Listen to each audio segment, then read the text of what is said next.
अस्सलाम वालेकुम दोस्तों, तुसी वेखदे पे हो पाक पतनकास्ट। मैं तुहाडा दोस्त अहमद फराज।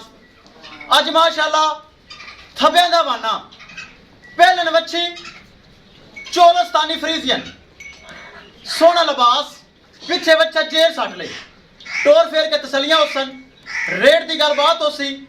सब तो पहले रिक्वेस्ट है चैनल को सबसक्राइब कर लो। फेसबुक वाले बराबर रिक्वेस्ट है पेज को फॉलो करना है ताकि साड़ी हर आने वाली वीडियो मेरे बराबर देख सकन।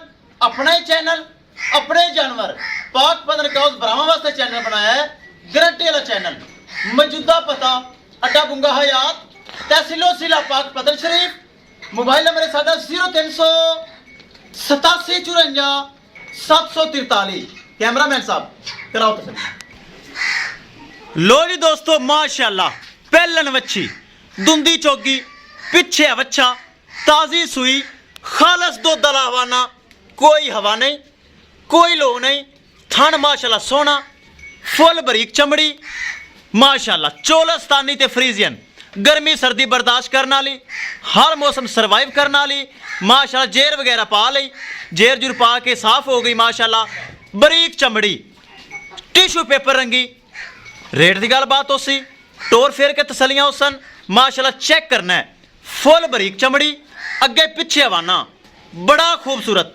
मेरे बरा चेक कर लवन बड़ा खूबसूरत हवाना है। आपस छड़ के जरा मैं अगे तसली करवा रेट करिए। रेट बड़ा मकूल हो सी बड़ा सीधा लिया चल दो पहले साइड से चेक करना है। चलती फिरदी का हवाना मेरे बरावा चेक करना है माशाअल्लाह। साफ हवाना दुध वाला कोई हवा नहीं कोई लो नहीं कोई बल नहीं। सील साउथ शरीफ घर बच्चे भी चुवाई कर सकते हैं। लै अगे बराए नाम अद्धी इंची देवें सिंह जैन बराए नाम। बाकी सील साउथ शरीफ जान दे पट्ठियां ते माशाअल्लाह फुल बरीक चमड़ी बड़ा साफ सुथरा माशाअल्लाह हवाना है। चेक करना है कोई हवा नहीं कोई लो नहीं खालस हवाना दुध वाला सील साउ शरीफ मेरे बरावा चेक कर लेनी है। बरीड एवर माशाअल्लाह खालस हवाना दुध वाला। करिए दोस्तों डिमांड बड़ी मकूल बड़ी जायज़ हो सी।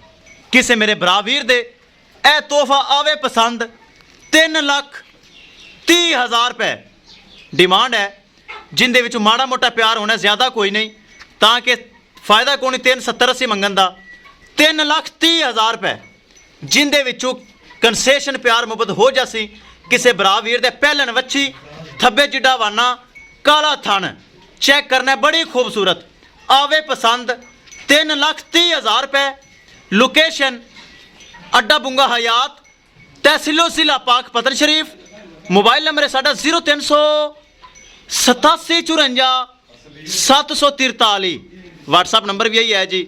लोकल नंबर भी यही है माशाअल्लाह। पहलन वच्छी अगे पिछे हवाना चेक करना है खालस दुध वाला बरीक चमड़ी कद चंगा पिछे बच्चा दिखा दिता है। चेक करना है बच्चा बैठा है खालस हवाना माशाअल्लाह दुध वाला है। 3,30,000 रुपये किसी बरावीर से पसंद आवे वैड़ी राबता करके परचेज कर सकता है माशाअल्लाह। वैड़ी बड़ी खूबसूरत कोई किसी किस्म का फॉल्ट ऐब नुकस कतन नहीं होएगा। एक नंबर चैनल पाक पतनकास्ट मिलेगी। वीडियो पसंद आए लाइक शेयर माशरत कमेंट लाजमी करना है। अगर किसी बरा ने चैनल को सबसक्राइब नहीं किया लाजमी कर लो ताकि साड़ी हर आने वाली वीडियो बरा देख सकन। चला फिरा के तसलियां हो गई। किसी बरा दे पसंद आवे 3,30,000 रुपया डिमांड है। पिछे बच्चा सुआ पहला दुंदी चौकी राबता करके परचेज कर सकता है इंशाल्लाह। ज़्यादा नहीं 23-24 किलो इंशाल्लाह वैड़ी दुध देवेगी ताकि नस्ल वाली है माशाल्लाह। शौकीन है बरीक है दुध वाली है। किसी मेरे बरा दे पसंद आवे राबता करके परचेज कर सकता है इंशाल्लाह। दोस्तों मिलेंगे एक नई वीडियो के नाल। अपने फराज दोस्त को दो इजाजत। अल्लाह निगहबान।